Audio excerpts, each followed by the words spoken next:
Okay, welcome to IMU Prestigious MBA Live Talk, Shaping Future Leaders. We are thrilled to have you with us tonight as we explore how the MBA in healthcare management can help you advance your career and unlock new opportunities in the healthcare sector. Whether you're looking to develop your leadership skill, broaden your expertise, or simply take the next step in your professional journey, tonight talk will provide valuable insight. Okay, I'm Roslan Ismail, and I'll be your host for this exciting session. We are joined by panel distinguished speakers, each of whom bring a wealth of experience and knowledge in the healthcare and education sectors. First, it's my great pleasure to introduce Professor George, the Group Managing Director of IMU and Professor of Entrepreneurship and Innovation at Georgetown University in the United States. Prof. Jerry has extensive background in entrepreneurship and healthcare leadership, making him uniquely positioned to speak about the global trend shaping healthcare management today. Right, over to you, Prof. Oh, thank you very much, Ruslan. I'm just wondering, are you going to introduce Dr. Vijay and Dr. Vivek as well at this time or Later, later? Prof. Later. Okay.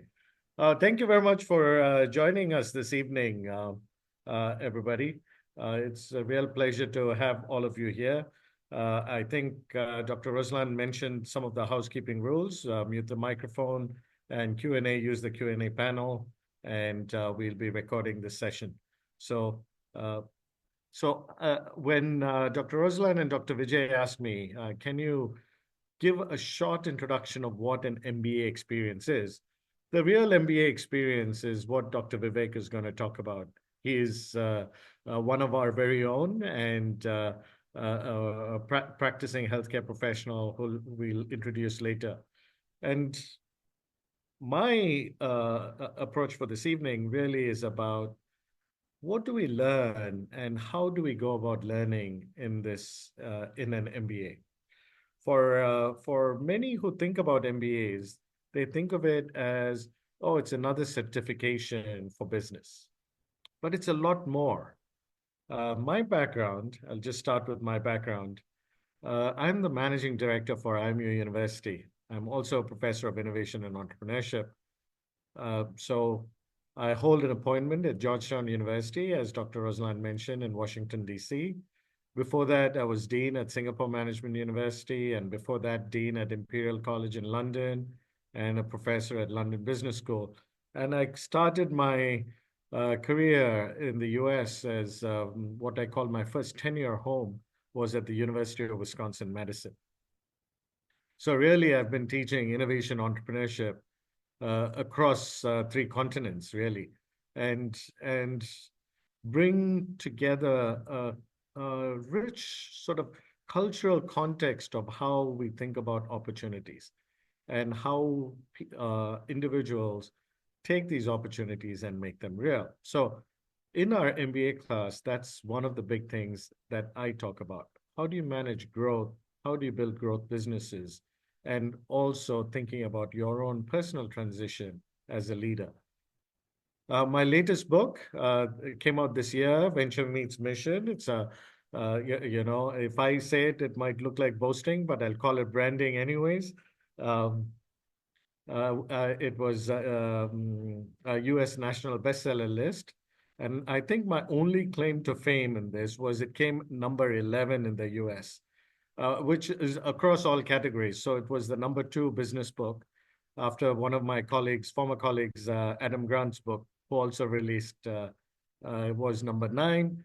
And number 10 was Taylor Swift, So I knew nobody beats Taylor Swift. So I reconcile this is my place in this world. So Venture Meets Mission really talks about how we think of purpose and how individuals combine purpose and building a great business together, right? So if you're interested, and when you sign up as a student, I'd be happy to share a copy of it with you. My interests are in research, interests are in innovation, entrepreneurship, sustainability, and what I call tackling grand challenges in society. Meaning, how do we solve or address the big problems that we face in our communities and society more broadly? And I think good researchers are also good teachers, right? And I've been fortunate to have some very impactful papers over time. And I used to be the editor of one of the top management journals in the world called the Academy of Management Journal, right? So that's my background.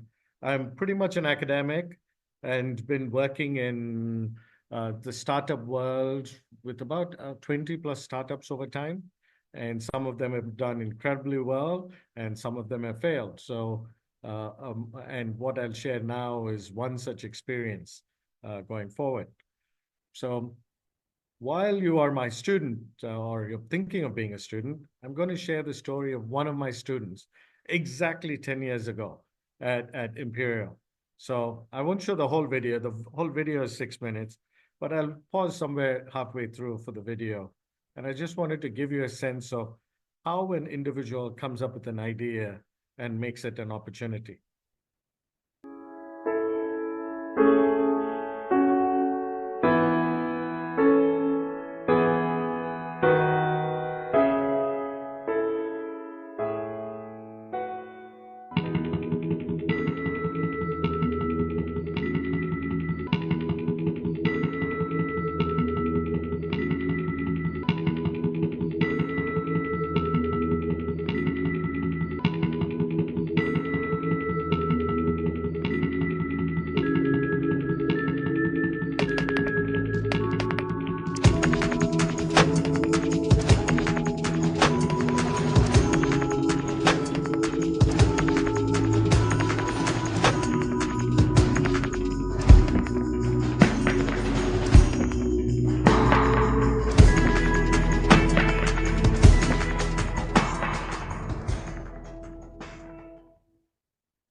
Ever since I was a young boy, I was always curious about how things worked.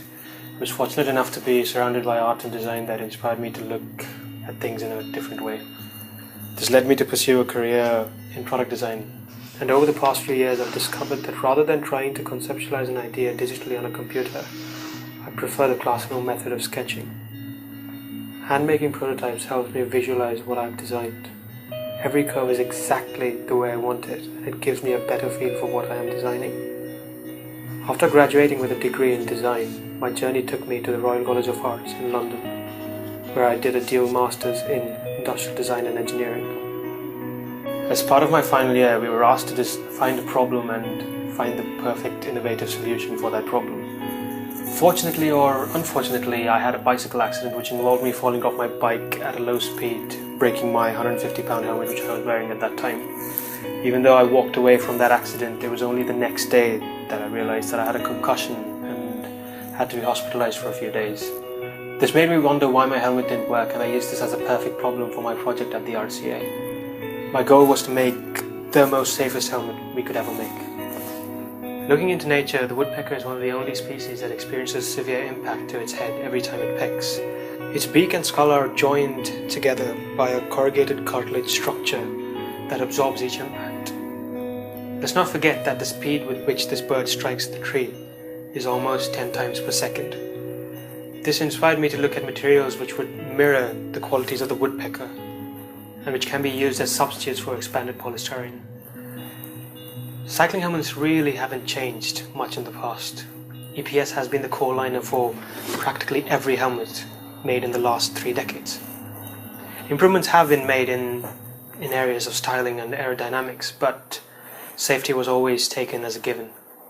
Extensive literature exists to show that cycling helmets are not always as safe as they're portrayed. In fact, if you look at the testing standards, you'll notice that they have varied so much in the last few years.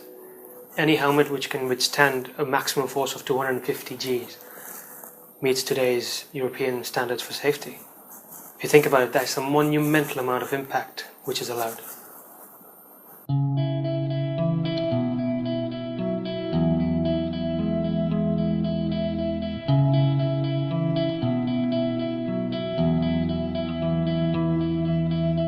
Cranium helmets are made using a material called dual density honeycomb board, which is actually made from paper. For example, if you look at a magnified version of the board, you'll notice that the honeycomb cells act as tiny little airbags when sealed together to form the board.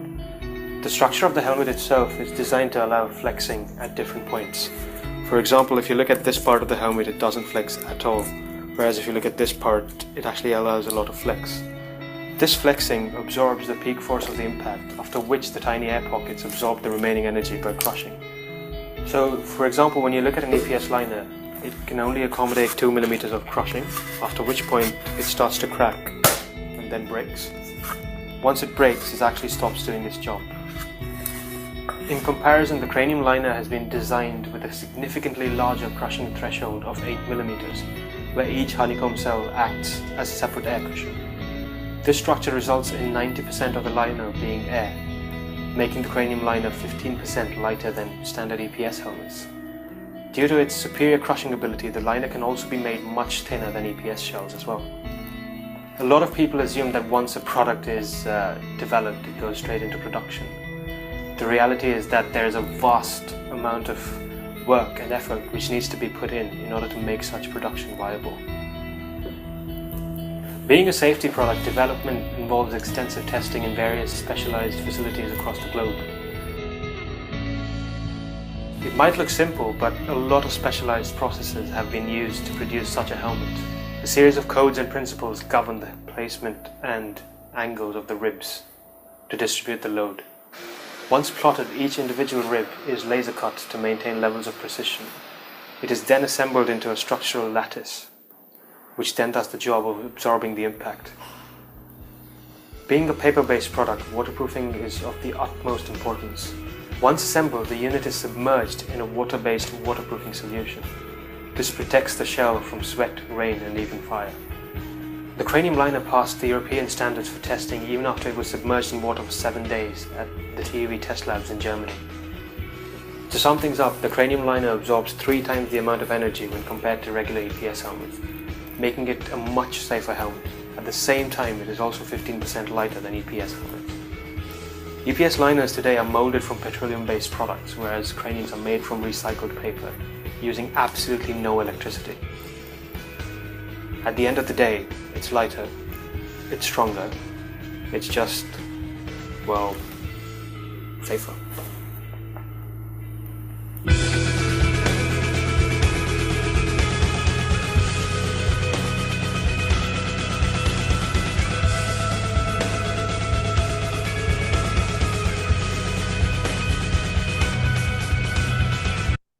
All right.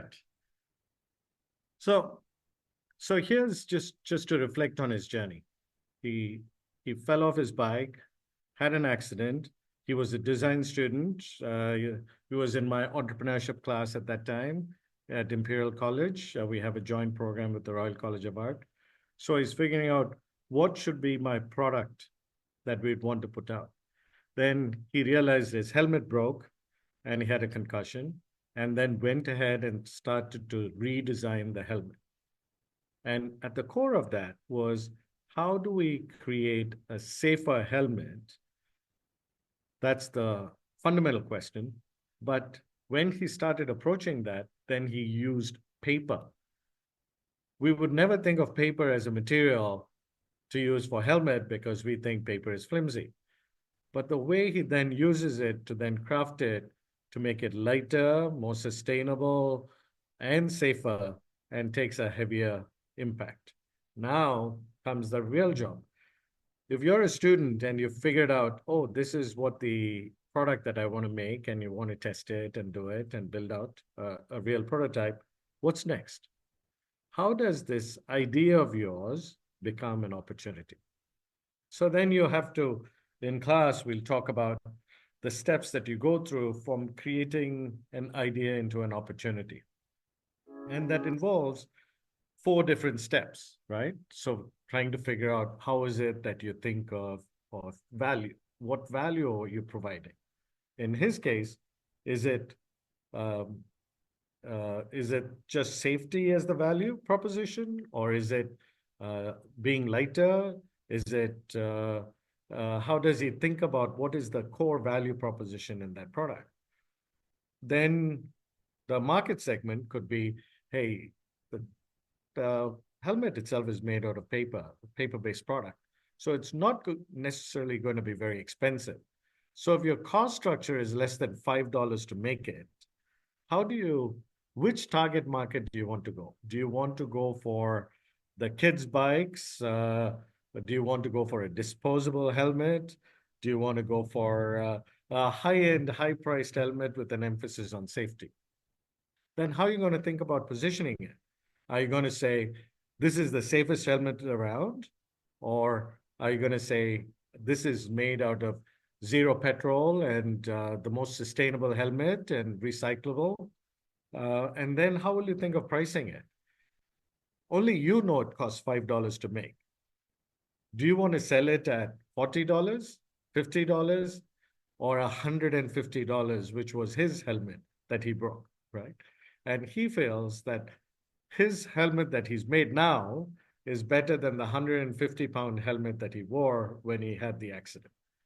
So clearly there's this question now about how we think of what value we create. Chiong, can we ask questions and open up the microphone for others to participate in this? No, Prof, we won't be able to do that. Okay, maybe if you can put something in the chat where you share with everybody.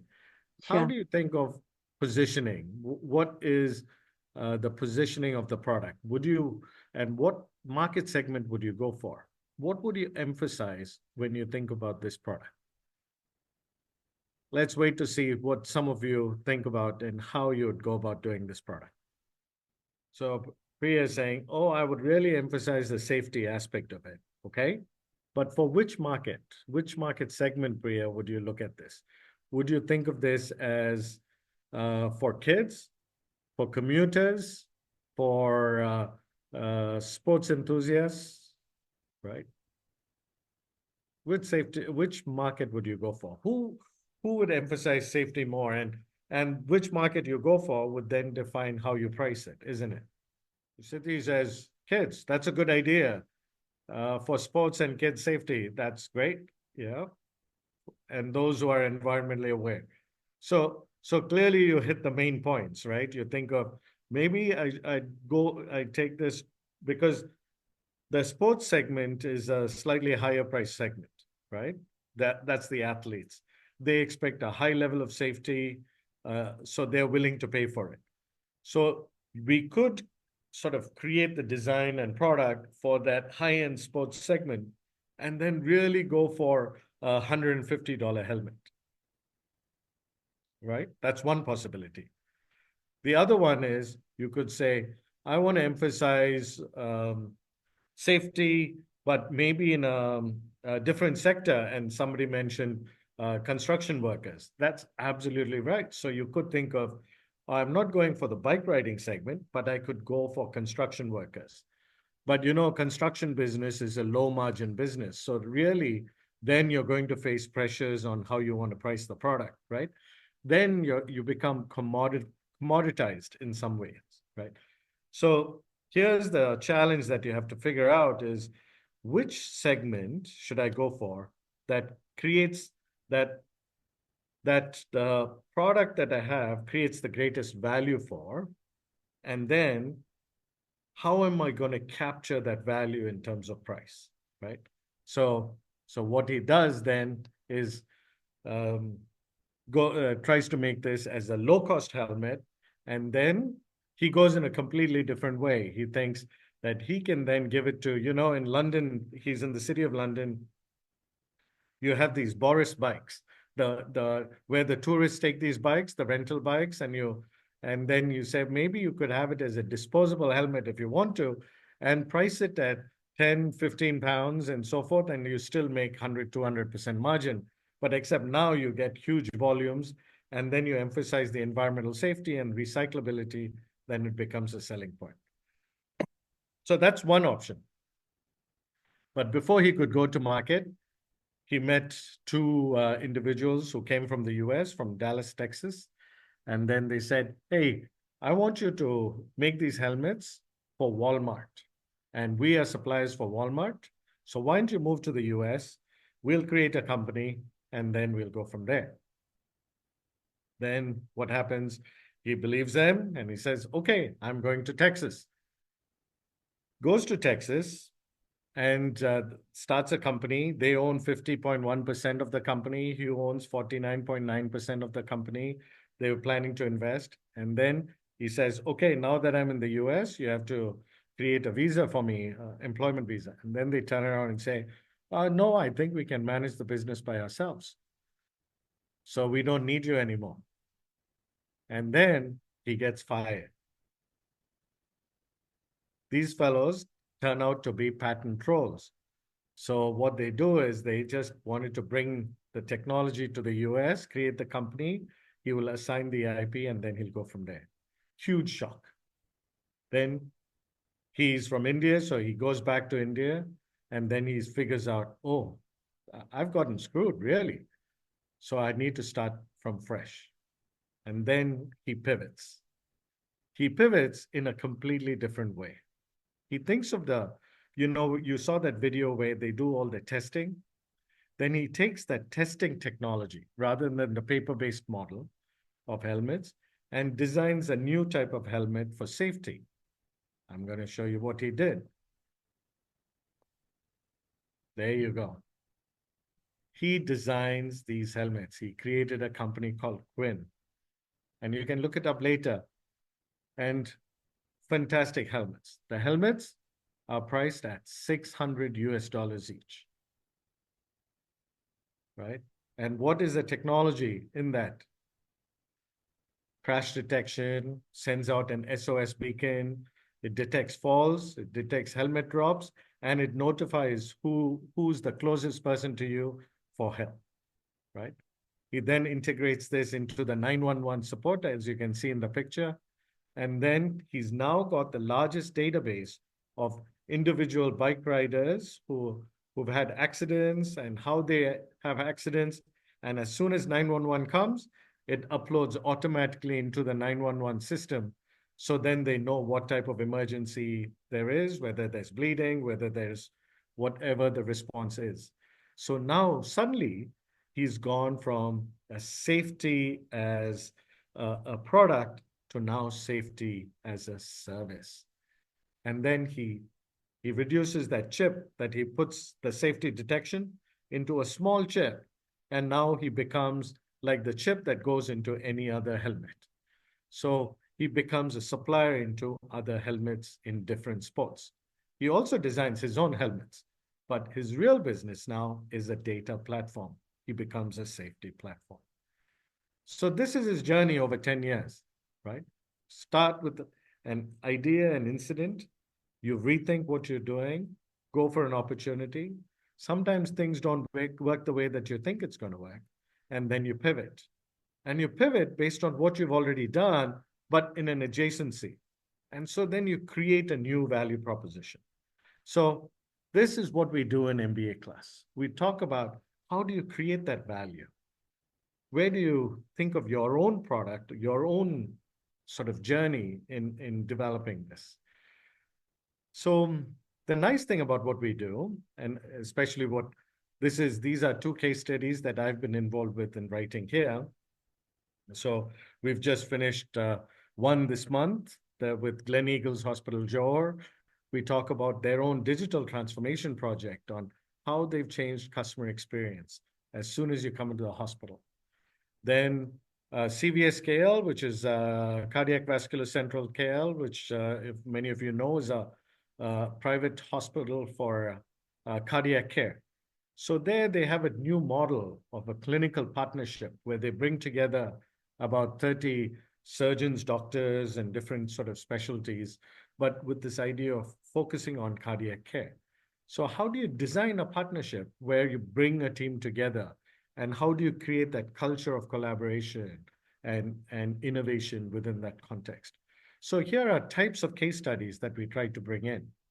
And before the IMU ones, this is the example of a case study. So this is the Gleneagles Hospital case study. It's got about 18 or 20 pages worth of text and pictures and everything else, just to give you a deep dive of the example itself and what it means to be in that context. So the real benefit of being in this case study is putting yourself in the person's shoes of making that decision. How would you make a decision for an investment in digital transformation? How do you change customer experience and think about it in a completely new way? So apart from healthcare, I've also written multiple different case studies. You would have heard of this company called Skyscanner if you've done travel bookings. It's one of the companies I've worked at in the past. Mapletree is a Singapore real estate company, and Handprint is a sustainability business. Across all the years, you keep writing case studies. So the rich history of case studies is what we bring into the classroom to give you a perspective of how do I learn, not just in healthcare, but across different sectors about these different issues that come up in business. So why an IMU MBA? It really, at the very beginning, is to deepen your business acumen and knowledge. Business is not something that comes easily, right? If you were born in a family where there is an entrepreneurial element to it, and if your mom and dad or somebody in your family has been running a shop, then you kind of understand what it is to mean to be in a business, right? But it doesn't come naturally for somebody who's a healthcare professional to think about how does the business of healthcare work, right? What are the skills that are required to be business savvy? The other thing is, how do I develop a global perspective? Some of our students have finished all their education here and worked here and not gone abroad to work or to be exposed to different industries there. So then how can we stay in a classroom in KL and still develop that global perspective? But Dr. Vijay will also tell you how we expand global visits and so forth. The other really important element in an MBA is the leadership skills, is your own personal transformation. And Dr. Vivek will talk about his personal transformation in that context. And the fun thing that I feel is you join the 15,000 alumni for IMU and who are really proud of the work that we do and the impact that we have. So I really look forward to welcoming you to IMU. And if you've got questions or want to talk to me at a later point, I'm sure our team will arrange that. So thank you very much. Thank you so much, Prof. Gary, right, for those valuable insight and shared your experience with the student and your thought how the MBA will look like, right? Thank you so much. Next, I'm pleased to introduce my colleagues, Dr. Vijayesvaran Arumugam, the head of the Department of Business and Healthcare Management at School of Business and Technology. Dr. Vijay will provide an overview of the MBA in Healthcare Management program and explain how it tailors to meet the needs of working professionals. Dr. Vijay, the floor is yours.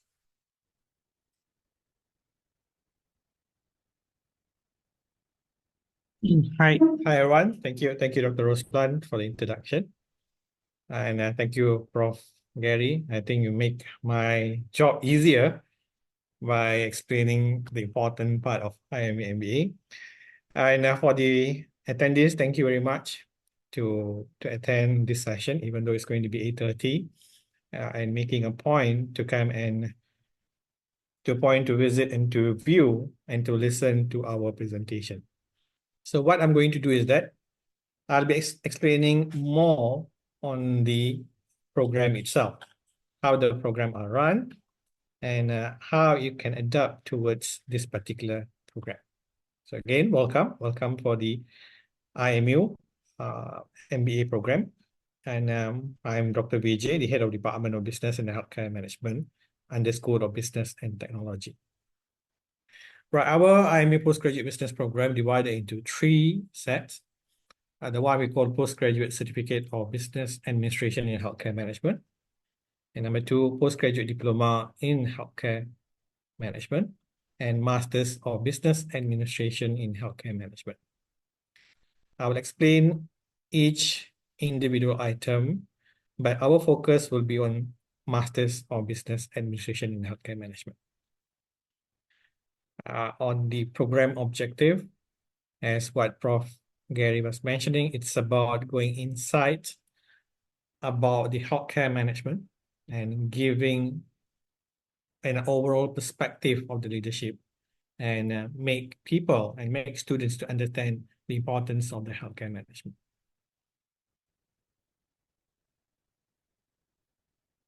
All right, and the program we call it the MQF level 7, and our delivery mode, the classes are conducted in so-called the conventional. But even though it's a conventional, we run the program in a hybrid mode, where students can attend the class physically at IMU, as well as attend the class virtually in real time.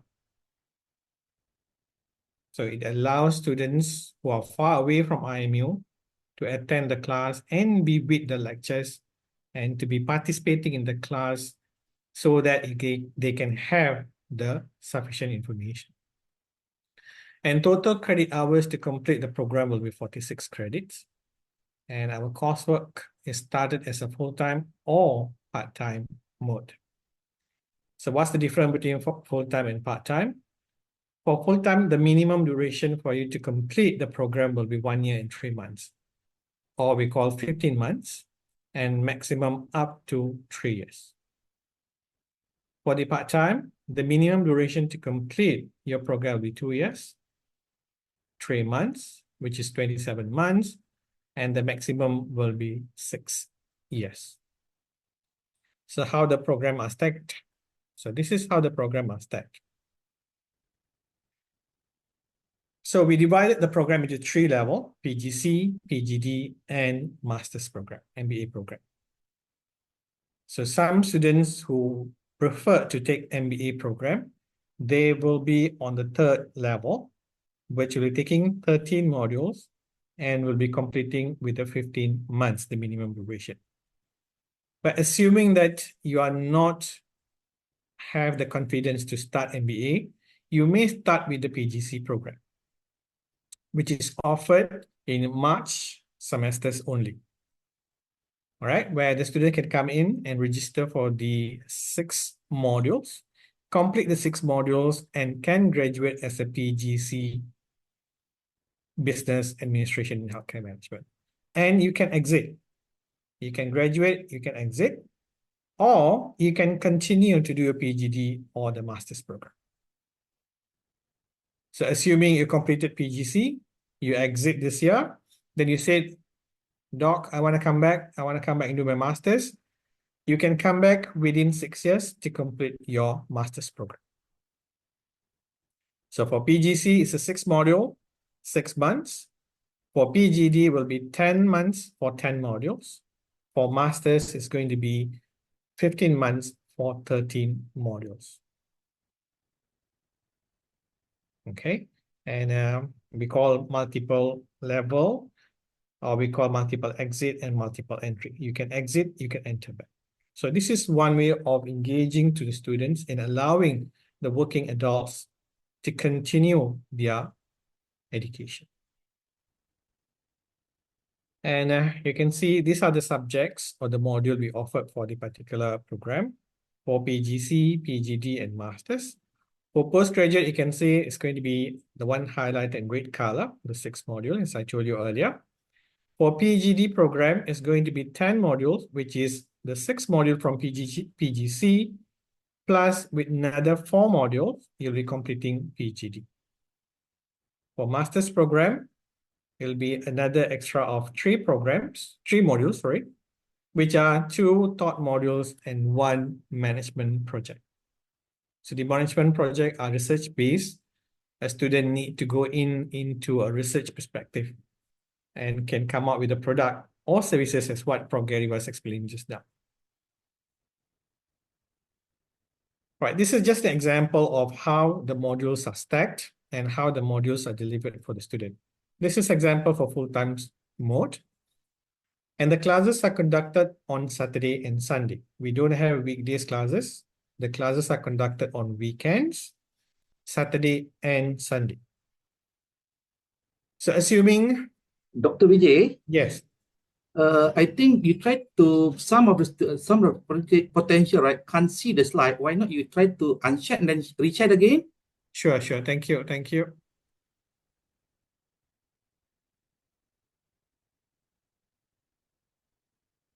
How about now?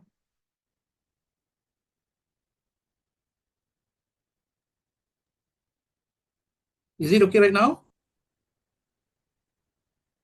Okay, good. Okay. Full screen, Dr. Vijay. Thank you. All right. Thank you. Sorry. Okay. Just to recap, this is what I was explaining. For the full time, it's going to be 15 months, the minimum duration, and maximum 3 years. For the part time, it's 27 months, maximum 6 years. Right. And this is how it's stacked from PGC to PGD to MBA program. But again, all these are standalone. Yeah, you can take PGC, or you can go for PGD, or you can go for MBA program. And the modules are stacked module. All right, for PGC, you take 6 modules, you'll be graduating as a PGC. But let's say you want to continue to PGD, you'll be adding on another 4. Again, when you want to go for masters, you're adding on 2 modules with 1 management project, which is your research. Okay, again, an example of how the modules are delivered. As I said earlier, it's going to be on weekends, no weekday classes. The classes are conducted in a hybrid mode, physically at IMU with an online assisted classroom. So student can virtually attend the class in real time. For full-time mode, we have 2 long semester and 1 short semester. Okay. And each long semester divided into 3 blocks. First block, second block, and third block. And each block offers 2 modules. So 1 module will be offered on Saturday and 1 module will be offered on Sunday. Okay, so once you completed the module, then you move to the second block, third, and continue until you complete your third semester with your research project. So full-time, every Saturday, Sunday, there'll be a class, 1 module per 1 day. The class start 9 o'clock and will be end up around 4 to 5, depending on the module. For part-time mode, it's going to be 4 long semester and 1 short semester. Again, this is just an example. Similar to the full-time mode, right? Each semester divided into 3 blocks. And the classes are offered on Saturday and Sunday as well. Okay, but the difference between full-time and part-time is that the part-time student select only 1 module per block. That's the only difference between part-time and full-time. Full-time, 2 modules per block. Part-time, 1 module per block. Hence, your completion time will be double up. So assuming you're starting on March 2025, your last semester will be March 2028 and expected graduated by June 2028. If you're doing full-time, registered March 2025, you registered for your third semester on March 2026 and will be graduating somewhere June, July 2026. Right, so apart from the class-based education that we give, we also go beyond that. We not only believe in the class education, we also believe that students need to be exposed to real practical situations so that the student may have more in-depth understanding on a particular module or the entire MBA program. So this is one of the projects led by this module lecturer and participated by our MBA program. We conducted what we call a disaster preparedness training workshop, which is done in Kelantan in 2023. This led by Professor Alina with the students from Healthcare Operation Management module. Right, we also continuously engage with the students as well as the school or postgraduate to give more knowledge on particular module. In this case, we did one workshop which is called Unlocking the Entrepreneurial Mindset, Empowering Postgraduate Students and Alumni. So this is open to our graduates, alumni, and the current students. And we invited speakers from overseas as our adjunct professor, as well as Prof. Gary is one of the speakers was giving his talk on the day itself. Okay, and also we do team building, we do networking session with the students. Okay, again, this is to encourage students to be active not only in the classroom, but also outside the classroom to gain their leadership skill as well as to create self-awareness among themselves. Right? And another key point of our MBA program is that we will do industrial visit. Okay, in 2024, we already visited CPRC in Putrajaya. We visited My Life Center and we visited Gleneagles Hospital. This is to give students in-depth understanding about how the hospital works in private sectors, how the alternative medicine works, as well as looking at the critical CPRC centers, how they're responding to a particular crisis. And this is the global perspective, which is Prof. Gary was talking. We did our first immersion program with Santigri Institute of Management, where we brought around 15 students to Kerala, India, 2 weeks ago. We had a 5 days study tour. The students attended a leadership program with the Santigri Institute of Management, as well as we visited few well-known places over there. One is they visited Rajagiri Hospital, one of the advanced private hospital over there. We were allowed to enter few critical areas to understand about the hospital process. They allows us to go to ICU as well as the operating theaters. The students gain a lot of knowledge from this particular visit to Rajagiri Hospital, as well as we visited the Dencare Dental Lab, one of the biggest dental lab in Asia. We was amazed. The students were amazed with the process and procedure they were conducting over there.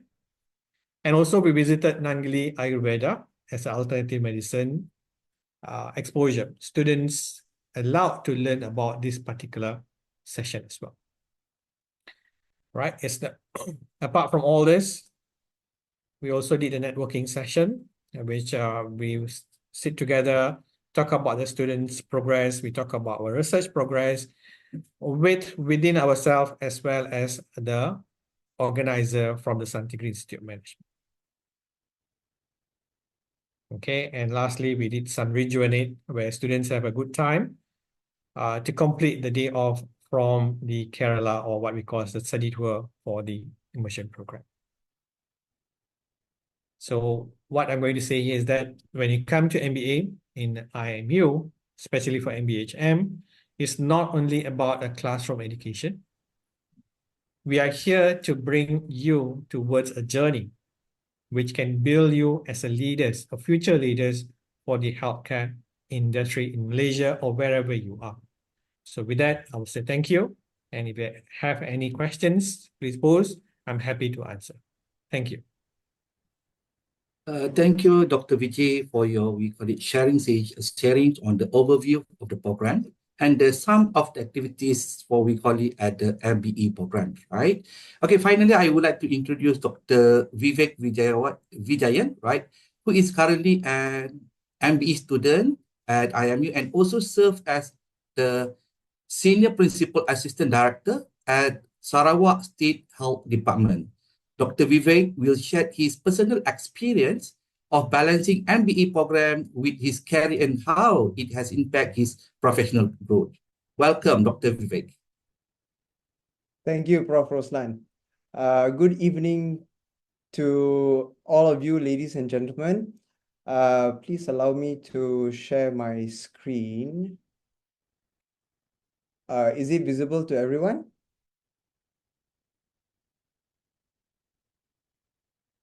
Yep. Okay. So as Prof. Vijay was mentioning earlier that MBA in healthcare management at IMU is not just a purely academic session, but it's more of a journey. And I am going to share snapshots of my journey throughout this course at IMU. So I would start by describing myself a little bit, just a snapshot of my CV. I actually did live overseas during my younger teenage years, where I obtained my O-level certification in Vietnam. And subsequently, I was actually deported by my parents back to Malaysia to take the A-level program from Sunway College. I do not know why I did not apply to IMU for my medical degree, because if I had, I would have gotten a substantial discount after enrolling into this program, MBA in healthcare management. But I got my medical degree from Melaka Manipal. I did housemanship at HKL, and then I served at Beaufort Hospital in Sabah. At one point during my post there, I actually became the youngest hospital director in the state at the age of 27. Because I felt I actually had a little bit of adventure left in me, I decided to be posted back to Semenanjung, and I was posted to Malacca, where I joined the radiology department. And then I wanted to move back closer to home. I got posted to Hospital Ampang in the internal medicine department. And it was 7 years later that I actually got posted to Sarawak just recently in July this year. And I assumed the post of Ketua Penolong Pengarah Kanan in the medical division for the entire state. So one may actually ask, going through my brief CV here, what kind of responsibilities that I actually had to juggle throughout this time. Some would say it's a lot, some would say it's not much, but in a snapshot, in a glance, during my time in HKL, I actually had to manage house officers in many departmental rotations as houseman captain. And for all of us doctors here, we all know that house officers are some of the most cranky and difficult people to deal with, especially when you are a house officer yourself. In Hospital Beaufort in Sabah, I was very well involved in the clinical management in medicine. And in a district hospital, we had to serve all disciplines. It's not segregated into departments.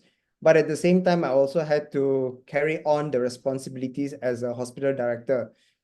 But then in Malacca, when I became a senior MO there, we all know that as you become more and more senior, your administrative roles and duties actually start to pile up. So I became in charge of the medical officers there. I started managing the rotations, the workloads, the patient schedules. So it started to get more and more. In Hospital Ampang, I was a medical registrar and I was also a clinical administrator. We all know that during the peak of COVID-19, Hospital Sungai Buloh became the first COVID-19 designated hospital, and that was followed by Hospital Ampang. During that time, I was the person who had to manage a pool of 168 medical officers pulled out of almost all departments throughout the hospital and spread out to manage patients across 14 wards. So not only did I manage the medical officers, but I also managed the house officers, the nurses, support staff, equipment and supply procurement. And at the same time, I was also seeing patients and doing specialist rounds. In Sarawak, because I'm actually newly appointed here, I'm still a baby in Sarawak. I'm actually given the task of managing and overseeing medical services across all the 23 hospitals in the state. Aside from my workplace, one notable recent involvement of mine was being the chairman of a joint management body for a condominium that's just across the road from Hospital Kuala Lumpur. So we actually come to the burning question, MBA in healthcare management at IMU. Big question is why? A lot of people will have many reasons for why they would actually want to sign up for this program. It could be for career advancement, where you can actually see an increased earning potential. It could be to sharpen your leadership roles or to gain specialized knowledge. You could be responding to industry growth and demand, factoring in job security and making an impactful change. It could also be for the versatility because of its broad applications and transferable skills. Or you could actually partake in it to develop key skills or simply to make a difference. Or it can actually be a combination of many of these reasons. But for me personally, the main reason why I actually signed up for this course was at that time, I was handling a lot of administrative duties in Hospital Ampang, not only for the Department of Internal Medicine, but also for the administration of the hospital. So while I can actually perform the tasks, there were certain aspects of the tasks that I did not understand for the grounds in terms of theory and the concepts. So I wanted to understand those in order to better apply them to my duties and responsibilities, basically to gain specialized knowledge. I also wanted to develop certain key skills in order to make a difference. I think most of us would actually agree that practicing medicine now, especially in the public healthcare sector, is not very conducive. And we are becoming a system where the practice of defensive medicine is actually gaining a lot of attention. It's not only going to cost a lot of money to the hospital or to the patients, but it also makes you less able to manage the patients holistically. And at that time, my former head of department was the one that actually realized my ability to handle so many administrative tasks and was the one that actually pushed me in this direction. So how did I find the course to be after I actually joined? Well, for me personally, it is a very interesting program. Like I said, I actually joined to learn a lot about the theories and the concepts. So I definitely found it very interesting, very informative. The teaching was very concise. It was all straight to the point. If anyone had any doubts or any questions, the lecturers are very approachable. They would actually explain in detail. They would even guide you after class hours or after class times, during odd hours sometimes. For a lot of us coming from different backgrounds or coming from a full-on career mode, becoming a student again, which was what I went through, the load of information and the commitment that you have to put in can be quite staggering. And it may not be for the faint-hearted if that's how you feel. But if you actually do join the course, you will actually realize that you will come out bolder than you thought you could ever be. The sessions are very interactive between the students in the cohort and also with the lecturers. And this comment is all for the lecturers. They are sagacious, witty, and cordial. So you can be rest assured that the classes are actually never boring. So in a nutshell, like a lot of aspects about what the program is like was explained by Prof. Vijay. But from my personal experience, on the right image is what the classroom looks like. It's not empty. A lot of the students are actually seated at the back. I was one of the few people who actually sat in the front. So this is one example of what the classroom interaction actually looks like. On the left is what the interface for a virtual classroom would look like for those who cannot attend physically. And another point that I actually really find as a very huge positive note, and I treasure a lot from this program in IMU, is that the lecturers go out and about to give us the opportunity to meet industry experts. For example, on the left is Dato Dr. Elitz Pritima Michael, who is actually a renowned aesthetics physician. In the center is Mr. Jason Lim, who is actually a creative strategist and a speaker. On the right is me standing beside the very, very approachable, very kind, very knowledgeable Miss Hu Ling Lee, who was the former CEO of Gleneagles and is now the current CEO of KPJ covering the Central region. This slide goes to show how our group interactions and assignments actually look like. On the right was actually an assignment where we were tasked to actually debate on a particular subject. And it was actually performed in a real debate setting, supervised by our lecturer, of course. On the left is where our students actually get separated into groups. We can see the interaction amongst each other. And this is one of those platforms where you get to network with one another. You get to connect, you build relationships. And at the same time, the knowledge gap between individuals actually gets narrower because there is knowledge and skills sharing. So it's not all just about classrooms and talks and exams and assignments. Like what Prof. Vijay showed in his presentation, we also have study visits, like for example, to Gleneagles, My Life Center, and also to the Healing Zone in Malacca, which focuses on alternative and complementary medicine. And also, I wanted to actually show my appreciation for the IMU department for actually organizing an immersion program that brought us to Santigiri Institute of Management in Kerala, God's own country. So some of the snapshots here we have actually seen in Prof. Vijay's slides. And like we actually went to certain industries and certain hospitals that actually specialize in certain medical equipments, production, the design, and also the practices of alternative medicine.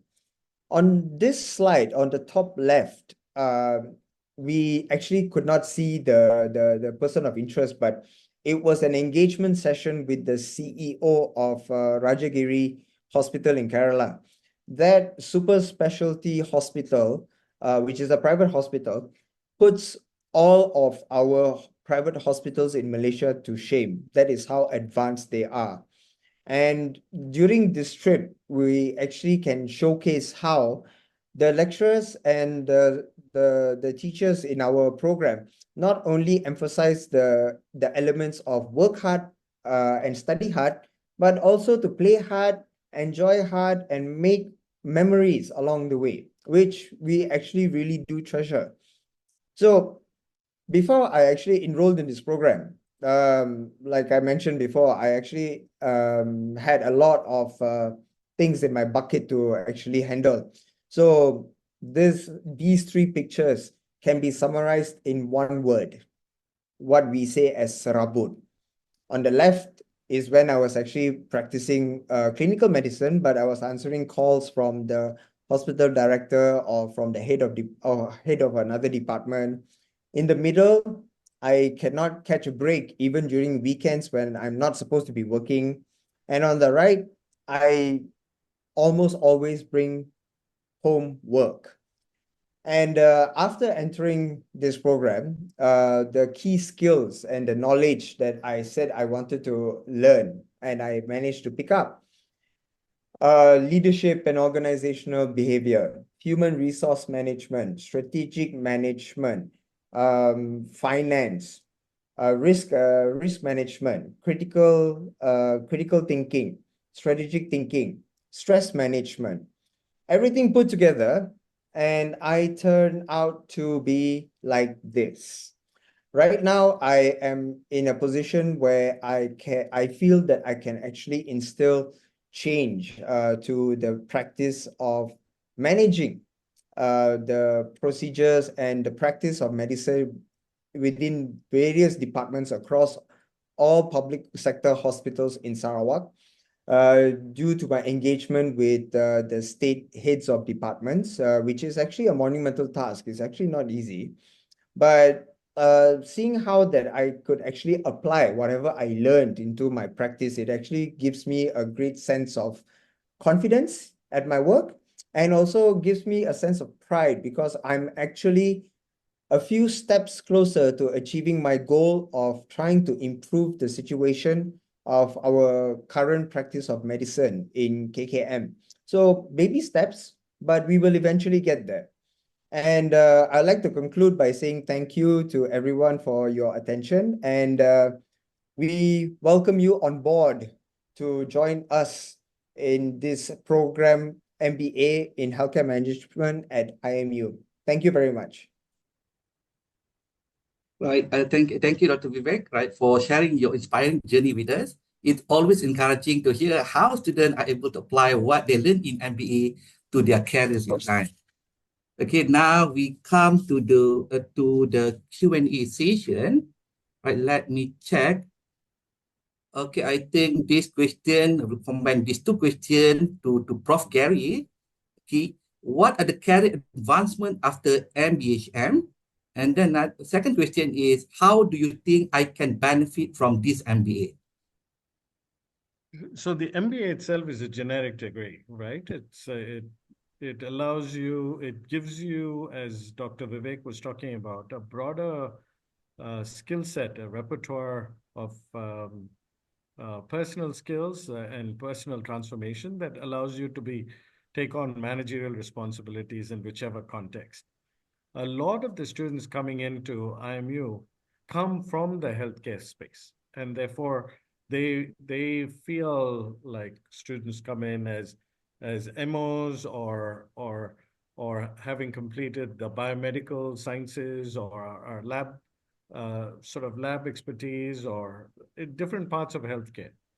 And then they progress within that and how they can create their own venture perhaps, or break out on their own, create their own business, or progress in the leadership path and running a hospital, running a clinic, and sort of on the managerial level within where they are.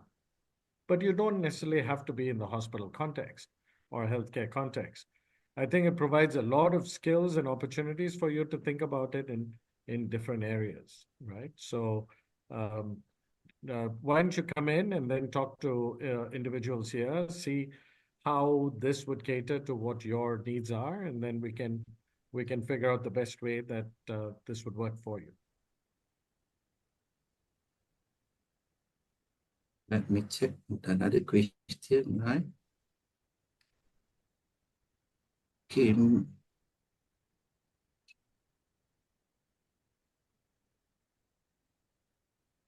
Okay, maybe this question, right, to Dr. Vivek, just to get some confidence from Dr. Vivek.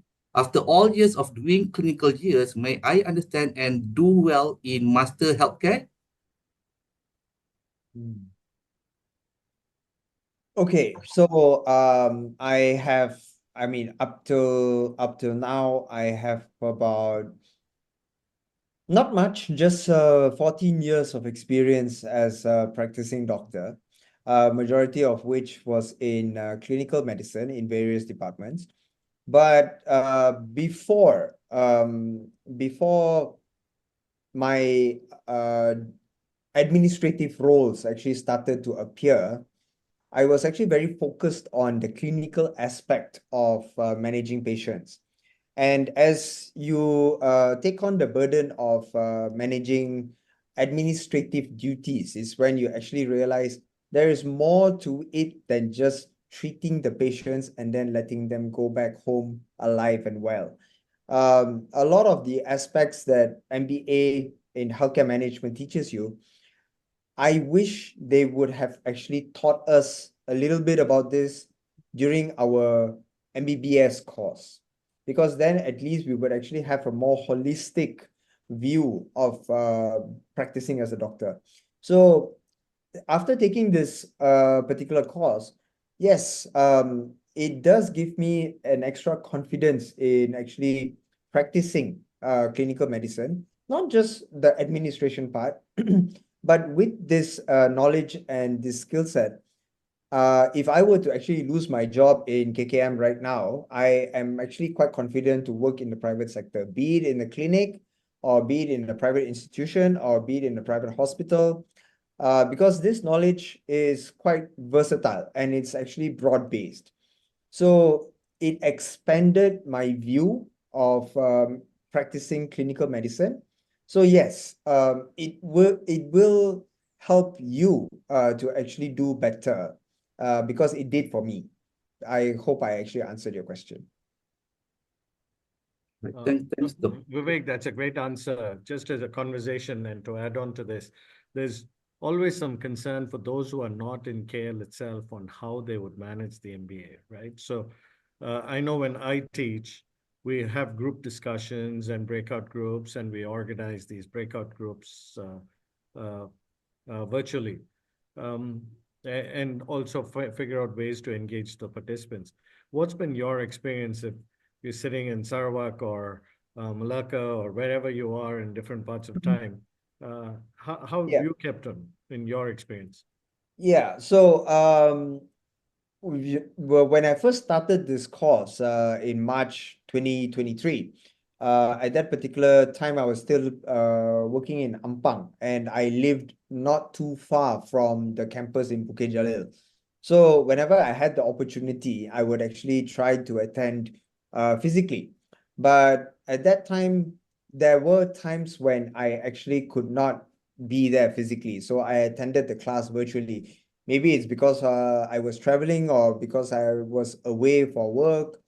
But I was able to attend virtually. And because these teaching sessions are actually recorded, so if you are unable to actually meet or attend the class physically or virtually at the set time, you can actually log back in on Microsoft Teams and you can actually play the entire teaching session again. So technically speaking, you will not miss out on anything, you know. So I find that like to be a huge advantage for the likes of us, because we have to juggle our career, we have to juggle our family, then we have to become students again. So this allows a great deal of flexibility, and I really appreciated that. Yeah. Vivek, just to carry on that conversation, and perhaps Dr. Vijay can also jump in. Some of the questions are around, for example, should I be a doctor if I would benefit from it?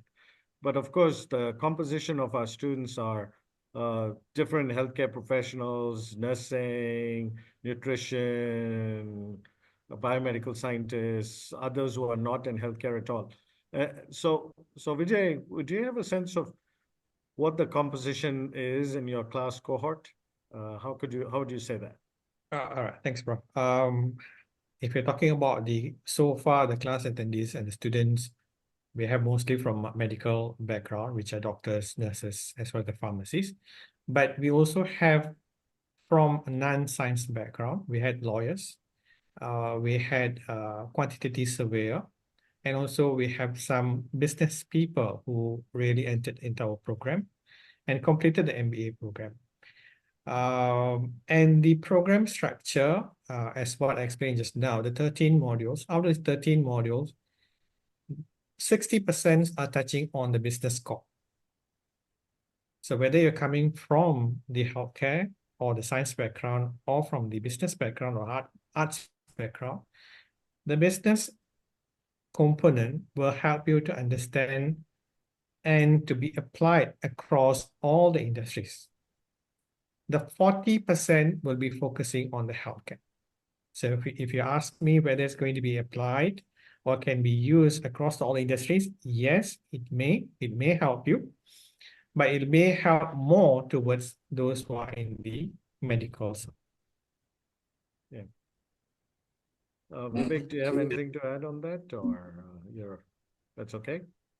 I'll just touch up on a little bit like what Prof. Vijay actually mentioned. Yes, there are students who actually come from non-medical backgrounds joining into this program. Recently, we actually, I mean, I have encountered someone who is really not from the medical background at all, has got no prior exposure. Basically, he just enrolled into the program to understand and to learn about the knowledge, because he himself has the aim to eventually run a hospital in the future. So when it comes to the diversity of the students joining into the program, it's vast. It's not entirely going to be just for people from the healthcare sector. And I actually saw some attendees who actually asked about the attendance for the classes. Well, I personally know of a few students actually coming from Sarawak. Yes, making flight arrangements to KL to attend the physical classes can be a daunting task. Hence, these individuals who are actually friends of mine, residing in Sarawak, they actually attend the classes online. So I think for those who actually asked that question in the Q&A, I hope this actually assures you of that insecurity about the attendance to classes. Yeah. And there are some questions that say, should I have some management background at all? Or if I'm just in healthcare, or is it okay? And the answer is yes. The whole idea of a program like this is for you to become confident in your own managerial skills, right? There are a set of questions on things like visas and so forth. And I think our marketing team will reach out specifically on those, because I don't want to give generic answers to those. Somebody from our team will reach out and approach that.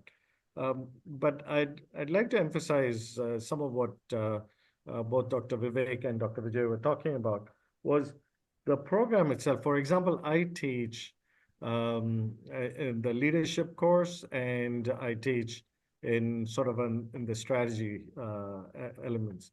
So when we cover both of these, I take some case studies from healthcare, but all our case studies are from different sectors, right? So the benefit of learning or developing a leadership skill, strategic acumen, and so forth, is basically your understanding of multiple sectors, not just, and taking those, what you learn from these different sectors and bringing them into what your work that you do, right? So broadening out your industry approach, understanding the dynamics, trends in different sectors, trying to figure out what are the skills needed to be successful, are all part of this program. The other element that I want to emphasize is that the flexibility. There are two types of flexibility. One is you could start the thing and then say, hey, 6 modules, I think a certificate is enough for now. I'm going to take a break, and then I want to jump back in again. So the learning actually is at your own pace, because life throws us different mysteries in our own personal journeys, right? So you never know how these things are going to go. That the fantastic part of this is that flexibility of start, stop, start again, and do it at your own pace. And the second one is mixing virtual and physical allows people across Malaysia and the region to be able to gain from this program without too much stress and disruption of their weekends, right? So that I think those are two huge selling points in sort of getting over your own inertia of, I don't know if I want to do all of this travel, or whatever reservations we might have. Ruslan, you want to pick up some other questions, or? I think the others is quite generic, Prof. Okay. On the I visa know we're also efficiencies, out of time, and yes, correct. 9:17 Oh, is past our 9:15 time, already. and some people would have to drop off. What we will do in terms of assignments, are there group assignments? Yes, there are group assignments. There are individual assignments. There are formative assignments. There are all sorts of different assignments. But what it is it's not one type of exam testing model, right? So it gives you great degrees of flexibility in how you are assessed, but it also gives you sort of different pacing of how you figure out the work that needs to get turned in, right? So all of these are questions that will come up, but don't worry about it. There are lots of folks who do this and they do it successfully. And Dr. Vivek is a shining example of how you can manage this. Yeah. He makes us proud, you know.